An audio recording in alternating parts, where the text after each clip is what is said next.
Hi, I'm Uptown Marco, and this is the world. You've probably seen it at some point in your life. It's just this big rock in space that we're floating on. But the world is full of land, and almost every inch of the world's land is claimed by at least someone or another. But if you want, you can find a whole list of countries, all these places. Just lists of places that control the land on which they sit. But there are some places that you don't find on a list. Some places that are almost countries, almost independent. They govern themselves, all that sort of stuff, but they never appear on lists because they're never officially anything, really. So today I'm going to run through what I think are some of the most interesting examples of these. Now, first up, we're going to start with Greenland. This is the one you've probably heard of the most, and a lot of people think it's its own country, but it's actually part of the Kingdom of Denmark, like the Faroe Islands here. But it is an autonomous region of Denmark. It governs itself, and it's almost a country, but just not quite. This is one of the least interesting versions, but the most famous. The next thing on the list is Northern Cyprus. Now, Cyprus is this island here, which is governed by at least 4 bodies.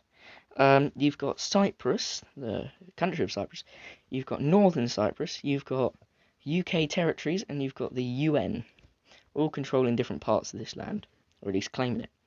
Now, Northern Cyprus is this section here, separated, the north of this dotted line here, effectively.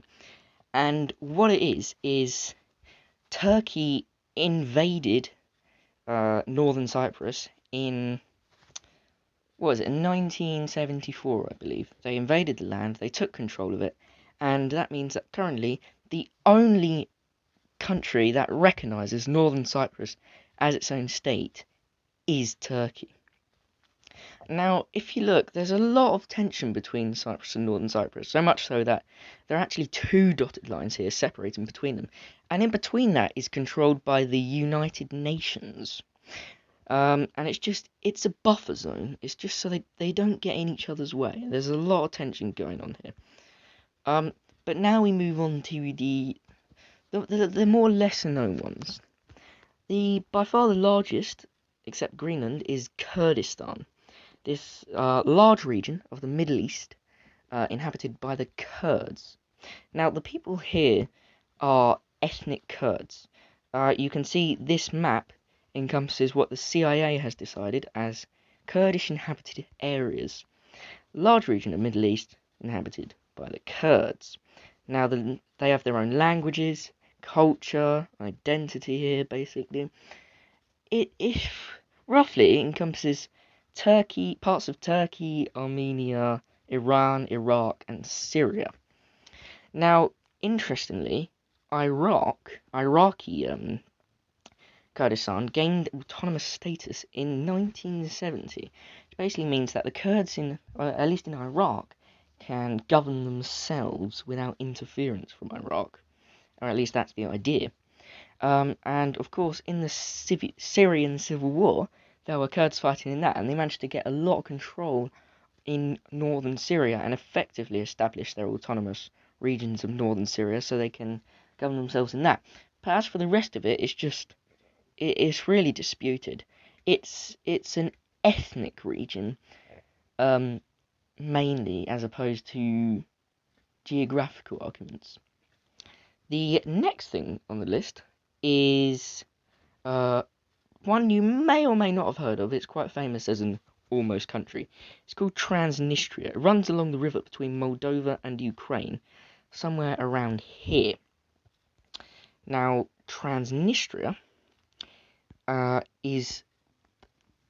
pretty much almost a country as you can get, except for the fact they're not recognised by anyone. What they are, effectively, I'll show you, I've got a map here.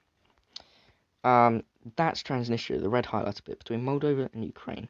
They've got their own coat of arms, they've got their own official flags. Gotta love that right there. But yeah, what they are is they're effectively a leftover part of the Soviet Union.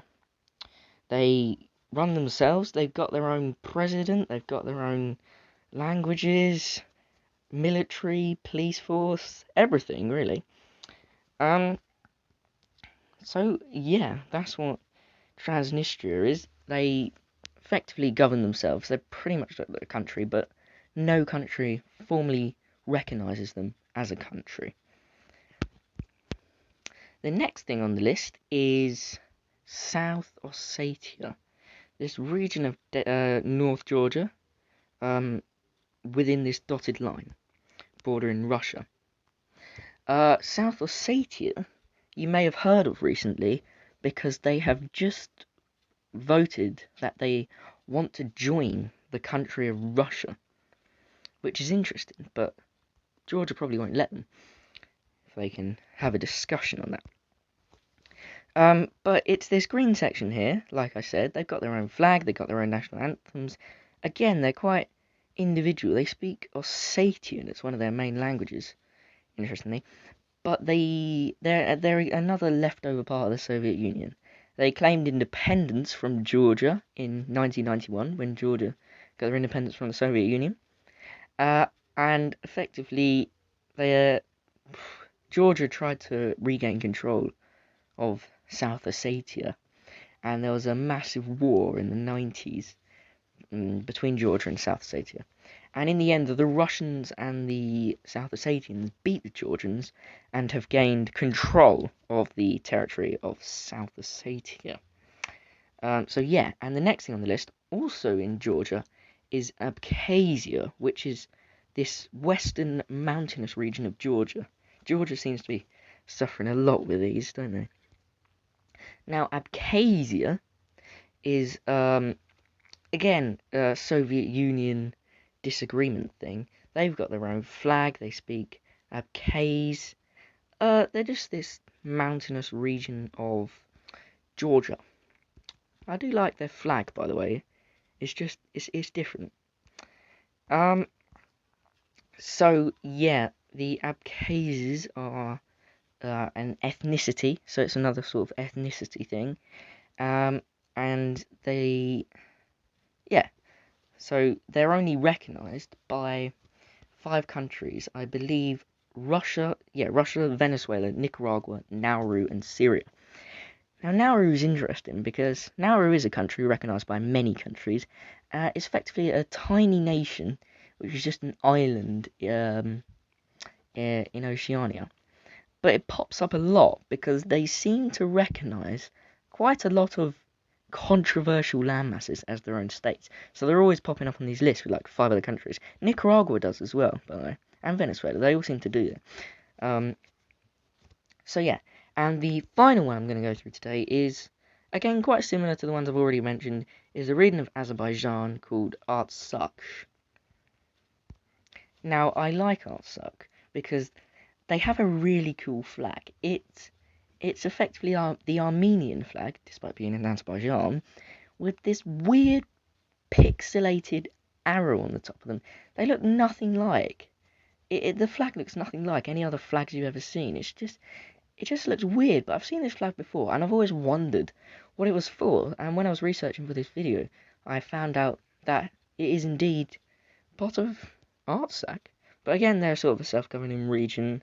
Azerbaijan disputes it, and yeah, blah blah blah. And that is effectively the 7 interesting almost countries that I wanted to point out in this video. It's nice to be aware of this because they never appear on any maps. Most of the time, they're not officially anything. They're arguable. They're not nations, so most of the time you haven't heard of a lot of them. Thank you for watching, and goodbye.